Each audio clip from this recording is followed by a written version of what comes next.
Hi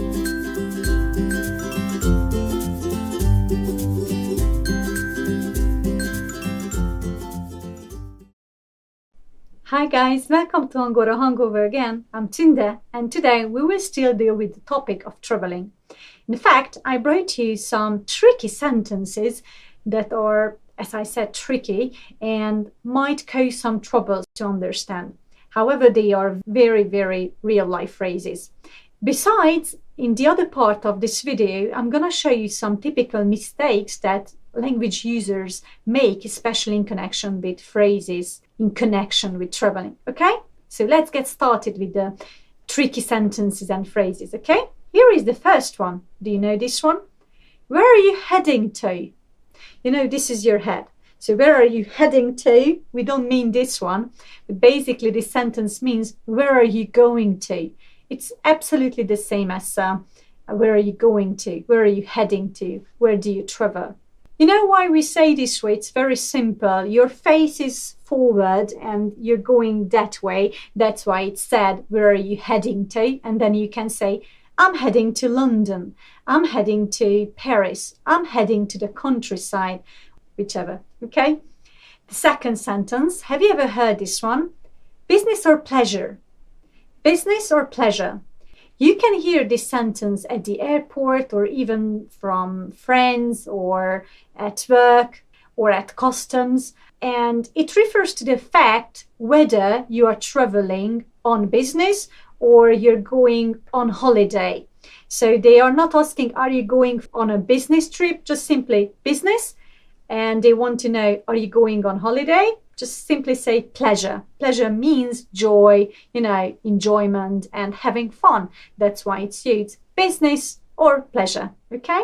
So it refers to the purpose of your travel. And the answer is very simple, business, or you can say pleasure or both. Sometimes it happened to us that we went somewhere on business and on pleasure as well. In this case, you can say just simply, yeah, business and pleasure or both. The next one can be heard especially at different stations. Have you ever heard this one? Mind the gap.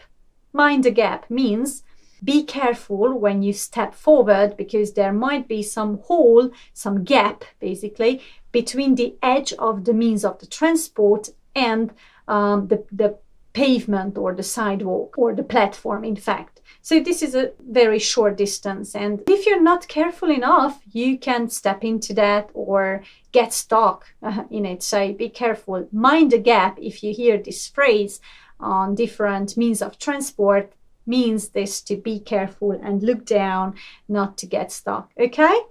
The fourth one is a very nice and simple sentence. However, it's used in connection with traveling a lot, and this is the one.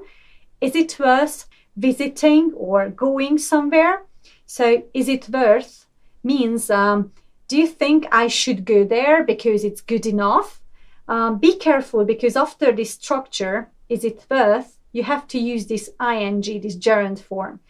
Even if you answer this question, you have to use this way. Yeah, it's worth visiting London, or yeah, it's worth visiting the zoo, or it's worth going to the shop. So this is a really, really common phrase used in connection with traveling.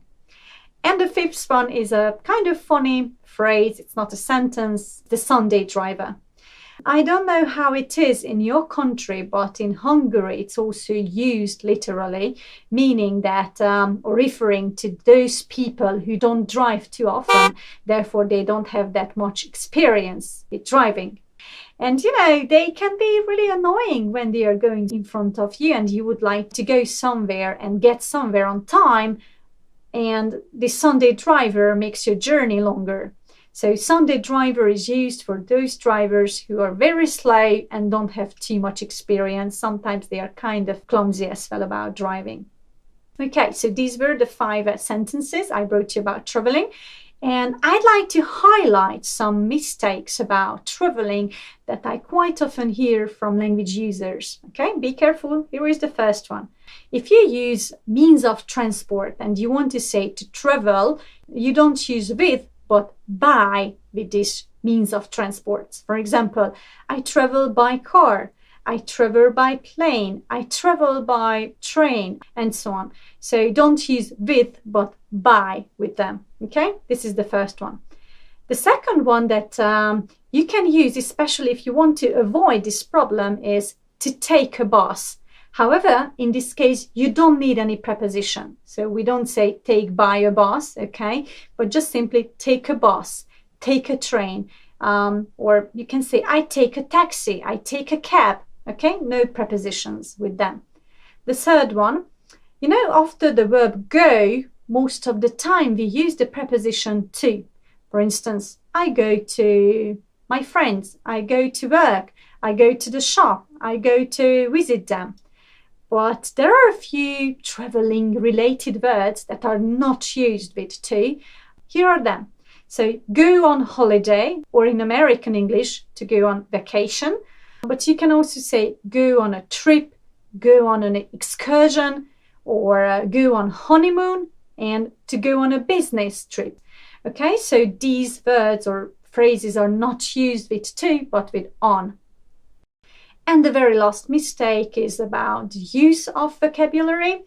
You know, the word traffic is often used with characteristics, and I would like to highlight and emphasize something, that the word traffic is not used with the word big or small. So you don't say big traffic. Instead of that, what do we say? Do you know? Heavy traffic.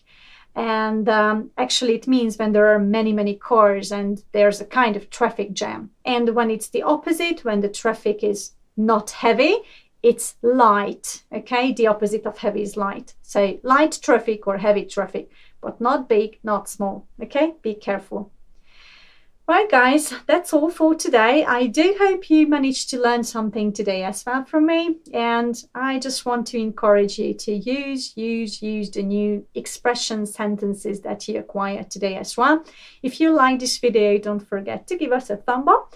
And you can also subscribe to our YouTube channel if you would like to be notified about each of our videos. Okay? Thanks for your attention and see you in the next episode. Bye!